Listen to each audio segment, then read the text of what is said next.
throws from Saturday. It was the 3rd and 14 that you hit Wop on an out. I think there was like a linebacker blitz behind you. You kind of had to dance in front, and then you had Harry and a defensive lineman like literally right in your face. Like, how do you explain what you were able to do on that play, and how well were you actually able to see Wop when you're throwing that ball kind of over the linemen that are in front of you? Yeah, I feel like it was just, just an instincts play. I believe they got a false start on that play. He jumped off quick, so I had to avoid him. So I feel like it was just instincts, just being aware of the pocket, just having good pocket presence, and then finding a receiver. I completely saw him on the break and everything, so I was able to make an accurate throw. And after watching on film, it was like even Coach, he was like, he don't know how I got it out, but I don't know. It's just instincts play. All right, Zach, and then Tom Brew. I guess more broadly on that, I think it was Pro Football Focus charted that since they started charting it, they've never seen anybody with more completions against pressure than you had Saturday. Obviously, the goal is not to face pressure. I get that, but just what was it that kind of kept you level-headed, eyes downfield, and connecting with guys even when Ohio State was maybe getting a bit of a rush? Yeah, I feel like that's just how I've always played. I know that. At the quarterback position, you got to be poised, you got to be calm. You got to, just control everything that's going on the opposite side of the ball. I can't show that I'm rattled, because if the quarterback is showing that he's rattled, it could send a message to the rest of the offense that you don't want to have. So I just try my best to stay calm, under pressure, and just deliver strikes every time I get the opportunity. I know I got great playmakers out there on the outside, so I know that if I put the ball in the air, one of them going to go get it. So I really believe in them, and I really trust them. And, I just go out there and play and just have fun. All right, Tom, and then Peaks. Mike, just because of the injuries that you had to go through your first couple of years, you still really haven't played that many games here, but you still seem really comfortable in being able to get through your progressions in that. Do you feel good about how you're able to go from 1 to 2 to 3 and so on and find what you need to find? Yeah, I feel like it just comes with preparation. It's just all the work that I put in, even in the off season, going home, training with my coaches, being here, make sure I'm studying the film, and just knowing the play call, and just truly understanding what's going on. It just helps me be more aware, help the game just come more slower to me, so I can be able to read the field and just understand the timing of the play and just the progression that I have to go through. So I feel like it just comes with preparation, just hard work. Just make sure that you stay on your craft, and just make sure that you study the playbook and know everything that's going on, so you can go out and execute at a high level. Peaks, and then Rick Bozich. Michael, you've had a really good ability to throw off your back foot. Has that always been the case? And is it something you have to be careful of when you do have the time to kind of do a normal throwing motion? Yeah, I feel like I really don't do it too much, just when I need to, and I feel like I was blessed with a lot of arm strength, so I just use that to my abilities, whenever I have to make those type of throws, I'm confident in myself that I can make every throw on the field, no matter the position that I'm in, so I just continue to just work hard. It happens in practice as well, everything isn't always going to be clean, so you got to find ways to get the ball to your receivers, different arm angles and such, so I just practice extremely hard, and those things just happen in practice, and it shows up in the game. All right, Rick, and then Kevin.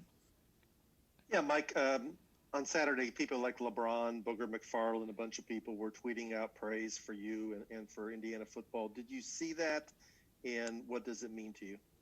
Yeah, I saw the LeBron one, and it meant a lot. He was talking about our team and how we fought. And it just shows that people see it. People see the work that we've been putting in. And they see that we've been working extremely hard. We've been going out fighting every week. All the way to the last whistle. I feel like it's very encouraging. Obviously we didn't get the result we wanted, but to see those things, it was very encouraging, and we all appreciate it. Kevin, and then Griffin. Yeah, Mike, you've had a couple of games this year where you've gotten 45, 50 pass attempts, and I'm just curious, what's it like when you get to throw number 45, 46? Do you feel like you still have that same zip on the ball that you do in one? And, I know pitchers sometimes go through fatigue, or how many do you think you could throw in a game? Yeah, I don't think I get fatigued. we throw a decent amount of practice every day, and plus just a lot of treatment. You know, just going in and getting treatment from the trainers. You know, they always taking good care of me, so I know that there's no concern about my arm getting tight or anything, because I stay on top of that as much as I can, and just whatever we need to be successful, you know, on the opposite side of the ball. You know, I'm willing to throw 100 passes if I have to, if that's what it comes down to. So I just feel like just make sure that I take care of my body the right way, and just make sure I just stay true to my mechanics, so things don't get off. You know, I feel like I could throw as many balls, you know, after a while, it's not too much, but manageable, you know. All right, Griffin and then Paul.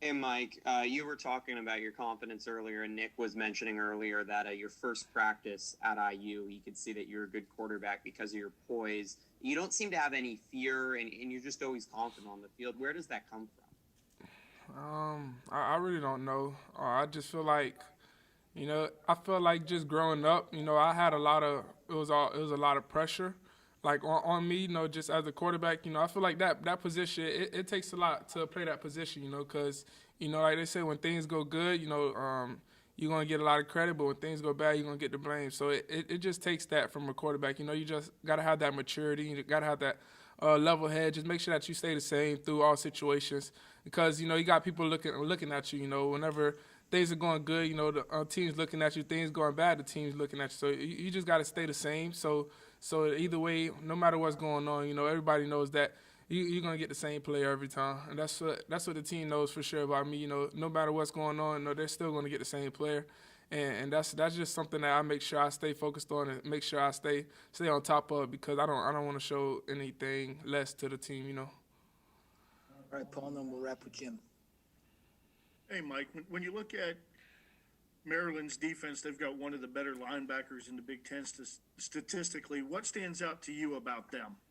Yeah, I'm not. I mean, I seen like one of their games early on, but we haven't started the film yet. You know, today was just a correction, so I feel like we're gonna definitely get onto it, and you know, we're gonna have a great game plan, as we do always. You know, Coach Sheridan and the whole officer staff. You know, we're gonna find ways to go out and execute at a high level. You know, that's what we're gonna practice on. We're gonna work on as the week go on. We're gonna see what we have to face. All right, Jim, last one. Mike, for someone who does not lack confidence, when you make the throws that you do, and Ty and Wap and that entire crew are making these spectacular catches and then turning them into bigger plays, how much more dangerous does that make you? Someone who doesn't even lack confidence, but seems to give you just the ability to do things that most quarterbacks can't do out there. Yeah, it gives me a lot of confidence, and it makes me excited. You know, just knowing that I got those guys out there. You know, they trust me and I trust them as well. You know, you look at the numbers, you know, from the games and all that, but like if you look at, you know, those guys are making the plays. You know, obviously without my offensive line, you know, the running backs and pass protection as well. You know, I can't get the ball off, and those guys making those plays, you know, they're the reason behind like the success that we've been showing on the offensive side of the ball. We just got to continue to go out and execute at a high level. We just got to do it more often. And I feel like we have a great team. You know, it's real fun to watch. It's real fun to be out there. And I feel like, you know, the best is yet to come. All right, thank you, Mike. All right, thank you.